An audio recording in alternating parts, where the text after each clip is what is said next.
This is KUGAN, CASSIUS for Rifle TV in association with Macklin's Gym Marbella, Repton ABC. With me, I've got the very elusive, comes here about once every 10 years, Audley Harrison. What's going on, Audley?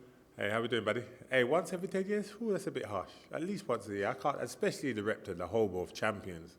Come on, I have to come here and see the kids and see you, my good friend. Absolutely. We caught up a little bit at the Anthony Joshua fight. We saw an explosive performance by Anthony Joshua that night. Caught a little reaction from you, but you were ultimately impressed, weren't you, Audley? Oh, yeah, 100%. From when he's turned professional, and even through the Olympic campaign, Anthony Joshua really hasn't put a foot wrong. He's saying all the right things, and he's doing all the right things in the ring and out of the ring. So, you know, Joshua, he's got a really bright future. And it's funny that you're saying that about a world champion, but it all starts now for Anthony Joshua. You know, it's his journey to greatness starts now, and he's got everything going for him. Not only has he got the size, he's got the good looks, he's got the personality, he's got the talent, and he's got the dedication. So, and he's young enough to do it. So it's going to be an interesting journey. It's going to be a tough journey, but Joshua definitely looks like he has the ingredients to potentially go all the way. And when I mean all the way, I mean you're talking about going through the likes of Vladimir Klitschko, David Haye, and Deontay Wilder. So he's got a tough road ahead of him, but I know in his mindset that's what he wants.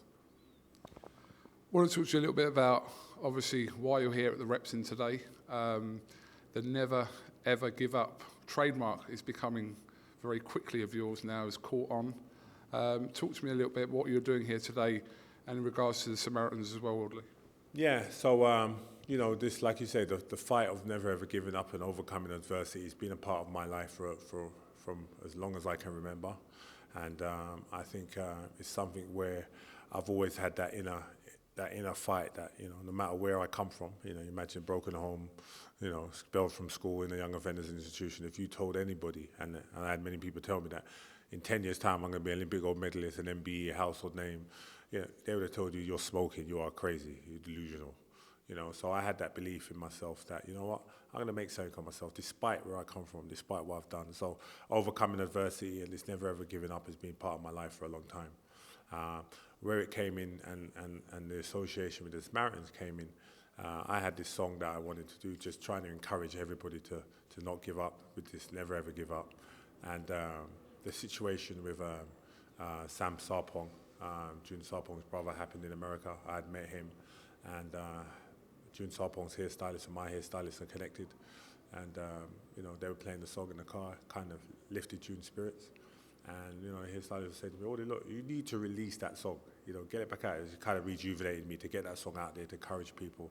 And then just organically, the Samaritans reached out to me because they was doing this campaign. We listened. I was like, oh my God, how perfect is the We Listen campaign and the Samaritans fight and their aims and objectives, which is to encourage people to, you know, to phone their hotline, and especially when you look at men and suicide in men and men being so strong as we are and not wanting to share your troubles and open up and talk about it.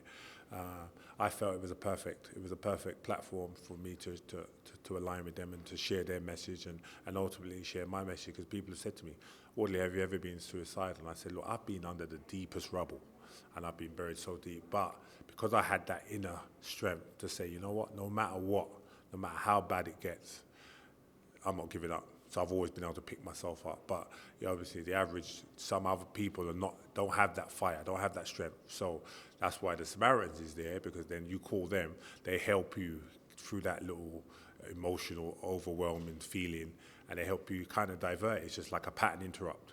And so my pattern interrupt has been that inner drive to say, no way am I giving up. So I say it's a perfect marriage. You know, if you're feeling overwhelmed, you're feeling stressed, especially men, especially in our circle. I've had men that I've known, friends, unfortunately have committed suicide because they couldn't share it with nobody around them. They had nobody they could call. So I just think it's everybody has stress, everybody gets overwhelmed, everybody has times where they just feel like, you know what, this is just too much, I'm overwhelmed. But if you ever feel like you're suicidal, there is a free hotline that you can call, anonymous. Why not pick up the phone? You know, suicide and men. I just went to Brighton Marathon. I was a guest of one at the Brighton Marathon. The train was delayed for 2 hours because unfortunately somebody jumped in front of the train. So it kind of just brought it all home. And I drove past the place and I could see the canopy. It brought it all home. I'm like, you know, there's somebody just decided that emotionally they couldn't do it. So it's a real campaign affecting color, creed, religion. It doesn't matter. It affects everybody, and you just need to have that you need to have an option. You need to have an outlet. And if your circle you can't get that, well, here's a choice for you. So I say never ever give up, and then call the Samaritans. You've obviously had a very well publicised boxing career, especially after your gold medal win. Ups and downs, but like you said, you've picked yourself back up. You've come back, and we listen to you talk, and we don't really probably see what happens when you go home behind closed doors, and because you put on a front for the media and you talk how you talk, and people can take that either way. They can, it's like, oh, he's going on again, or is it just the front? Are you going home and are you in pain? When you shut the doors? Yeah, I mean, losing fights, of course, it's painful. People calling you names and being disrespectful, of course, it's painful. But at the same time, I know who I am. I know my struggle. I know my journey. And so when I go, it's like when I go in the dark moments, I'm like, I still got so much to be grateful for. I'm able to find things that make me not lose hope. Do you understand what I'm saying? I'm able to reach out to stuff. No matter how dark it is, there might be a little bit of light. That's what I'm going to reach for. Do you understand? That needle in the haystack analogy. And you find people of character, they talk like that. I just went and interviewed James Cracknell. James Cracknell, he's the Olympic gold medalist. He almost died, suffering. He had a serious traumatic brain injury. You talk to James Cracknell, he said, I still feel so grateful. So, he suffers from epilepsy now. He doesn't know when it's going to come. Can't taste. He's got lots of problems, which he's talked about on the video for the song. But he's grateful for life because he says, look, there's still other people that are far worse than me. That's my philosophy. Even when I felt the worst, everyone's humiliated me. I've been able to look at Nelson Mandela. He was locked up for 27 years. That ain't nothing to what I've gone through. There's far more worse things that can happen. I'm alive. Every day above ground for me is a blessing. So, hey, go and shine your light. So when things go bad, you got to dust yourself off. No matter how down you are, you've got to pick yourself up. So when you see me talking, how can he just bounce back? It's not that I'm not hurting. It's that I'm moving forward with my scars, I'm moving forward. I'm not stopping. I'm saying, let's keep moving forward. Yeah, I'm not perfect, but nobody is. Let's accept each other for who we are, what we are, and live your best life, because unfortunately, this life on this planet, it's not promised. Tomorrow is promised to nobody. It's a blessing that we have to live every day on this earth. So, whoever I can help, whoever I can shine my light, I'm going to shine it. And the Samaritans, of course, we're talking about suicide. People deciding they can't do it no more. So I just think it's a big message. It's a big message, and it's a big campaign.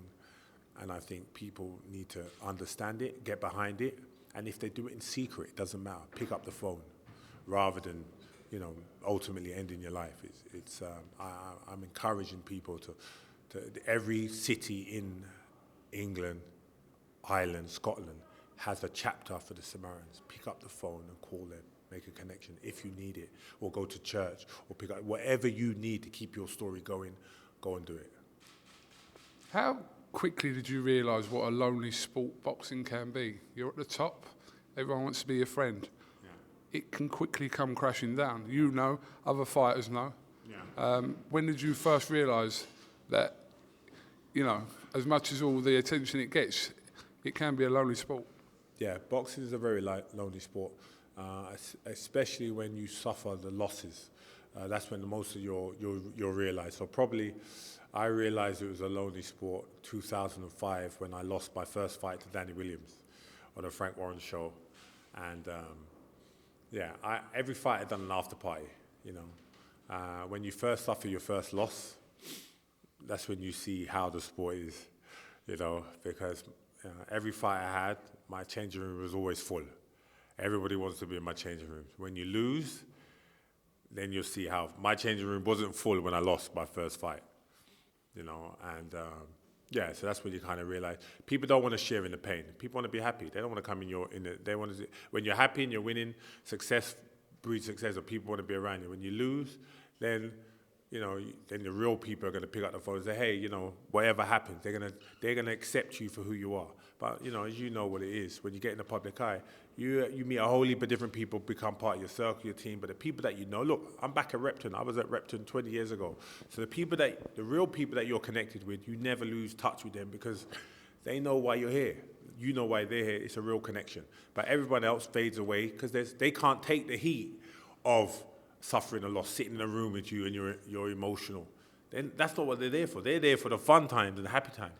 They want you to live their life. You're not helping them by them sitting there with you, giving you that's not what it's about. So, but that's what you accept when you walk down that public eye. You're going to attract a lot of people, but they want to ride the happy train, and this is why in life, the unhappy train is where you're going to make your big breakthroughs. Because we're all going to go through that unhappy train. And you've got to ride it. You've got to ride that like a soldier, like a fighter, like whoever you want to put in your head, you have to ride it. So boxing is a tough, lonely sport, but there's so much you get from boxing, with the whole Nick Blackwell thing. And obviously I've had to talk on TV quite a lot about it. And I've said to people, look, live your best life. Nick had talent as a boxer. You see where he got to. And he was shining his best life. And unfortunately, there is a danger element to boxing. But if knowing all of the rules of sane mind, you go into the ring and you prepare, you live the life, the likelihood of you losing your life is very low. And as you've seen, he's recovered, but he's not going to be able to box again.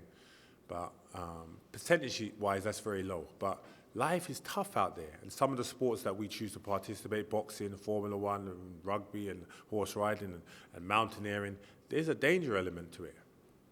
There's a danger element with getting on the plane. There's a danger element with so much things in our life. And that's what living life is. There's risk involved. And we have to live our life to our best, shine our talents, share your talents with the world. That's what I say to people, share your talents. Because why keep it to yourself? That's selfish. All your goodness that you have and all the talents that you have. That's why, look, where am I? I'm in the gym and I'm not boxing. I'm releasing a song. Why? Because I have a talent. Share it with the world. Whatever you have, don't have no shame in your game. Share your talents with the world. And where it falls, and that's okay. Audley, let me just I'll go back to Anthony Joshua. Currently the golden boy of UK boxing, the poster boy, however you want to put it. He's flawless in the ring at the moment, as in result-wise. But can you see a situation in the future where, if he is to lose a fight, that the public will go against him? Well, just history repeats itself, and everyone who's been in the public eye, unfortunately, at some point they've been pulled down. It's not if it's going to happen, it's when it's going to happen. But that's okay. You find your way. Andy Joshua's, is well together. He's got a good team, and it's okay. Perfection doesn't exist, and from Tiger Woods to Kobe Bryant, these are legends in their sport. Everybody's fallen. Everybody's had where things went wrong and people tried to ruin their reputation, and they've bounced back. And they've come back, and same as myself, I've fallen and I've come back. And then Joshua, we don't have to worry about whether that's going to happen. We just have to worry about just move forward. Just keep shining your light like he's doing, and making the correct choices that he's making. And I made a lot of incorrect choices along my way as a youngster, but I used them all as lessons that they weren't. People say, you made mistakes, nah, they're all lessons because I used them to make better decisions moving forward. So it's all good, all beneficial. Life is one long road with a lot of signs and more signs. And as long as you're listening to them, you'll be okay. So, boxing's in a great position in the UK at the moment, and a great position in the world. I mean, how great is that? You're talking about Joshua. You're actually talking about Joshua. You're talking about Fury. You're talking about Deontay Wilder. So we're talking about Klitschko. So we're excited about the heavyweights, but you're not just talking about boxing as the professionals. You got all those Olympians now that have all just qualified. 9 boxers. I mean, boxing's in a great state because it's not just you I'm talking to. I was on GMTV talking about boxing. I was on Vicky Derbyshire talking boxing. When last has it been like that? Probably since my time on the BBC. It's coming back where it's even though we had Nick Bell, a black boxer almost pass away, we're still talking about it on all these different platforms. Boxing's in a good position, and it's because of boxing that you're actually talking to me. So it's It's a beautiful thing. It's a beautiful thing. And you know what that is? That's life. And that's why we want to keep life moving forward. And that's why I think the Samaritans campaign, why I'm so behind it, because that's encouraging people to keep their life moving forward who might feel, life's over at an end. Obviously, thankfully, Nick Blackwell is okay. He's obviously announced his retirement, so he won't be able to box again, but hopefully he'll be on the mend as each day passes. But is this another reminder of boxers go into the ring? Yes, they get paid well, most of them do, but ultimately they're in there for the fans' entertainment. Mm-hmm. We're in there to watch you try and effectively take another man's head off, so to speak. So when people are abusing boxers and saying this and saying that, should people remember that ultimately what can happen in the ring? Because like I said, Nick Blackwell's okay, but there's been instances in the past, not just with Blackwell, with other fighters where it hasn't ended so well. Yeah, I mean, the bottom line is control the controllables. I can't control what people are going to do. Hopefully people have the learned sense to realise that, boxers are in the ring, putting their life on the line for their entertainment, and that's the price that we pay. And people say, well, hey, that's the price that you paid. And nobody wants to lose their life in the ring, even though we prepare that we know that could happen at the back of our mind. We go to war, but I can't control what people think and say. I just hope with more humility and understanding that people realise that we're all interconnected. And if somebody gets knocked out, if somebody's hurt, and even though you're on the opposing team, and you're cheering you want the other guy to win, and that guy's lying on the floor incapacitated, and you're cheering him, well done, you knocked him out. If the guy loses his life and dies, how do you feel about yourself then? We've all got humility within us. We're all interconnected. You can't be such a shit, and I'm just going to use it, you can't be such a shit that you don't care what happens to that guy, and you just want to see that guy destroyed at all costs. But when we're in the battle, that's what's happening. But we're all humans at the end of the day. And ultimately, you want both guys to be able to leave the ring unaided and live the fight another day. And I think, and that's what we hope as athletes. That's what you hope as jockeys. That's what you hope when you're doing Formula One. You want to be able to come back home to your families and kid. And I just think that's a human quality that we all share. Humanity is a big thing. Final thing I want to talk to you about, Audley, there's been a little bit of debate over the last couple of weeks about role models in boxing. I think Eddie Hearn started it all off by stating that Tyson Fury wasn't a role model, wasn't someone he perceived to be a role model. He said that Anthony Joshua was. What is a role model within the boxing world? Have you considered yourself to be a role model in boxing? I'm not going to get caught up in like he said that, and kind of draw a line. I think the main thing is, look, when you make it in the public eye, you become, whether you like it or not, a role model. People look up to you. So you can imagine like Tyson Fury is of Irish descent, he's a traveller.